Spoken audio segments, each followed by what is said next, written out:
Hi friends, this video shows how to adjust speed of screensaver. Go to settings, select all settings from top right corner. Go to system. Select ambient screensaver. Go to settings. Then go down.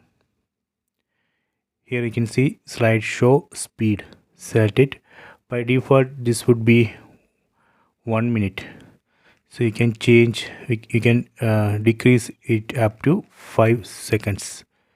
See, and the maximum is 10 minutes. Let me put it 5 seconds, then go back. Then let me test it. On top you can see start now. Using this option you can manually start screensaver. See, so now it's very fast. So this way we can change speed of screensaver. You can try this. I hope you have enjoyed this video. Please subscribe this channel. Please like and share the video.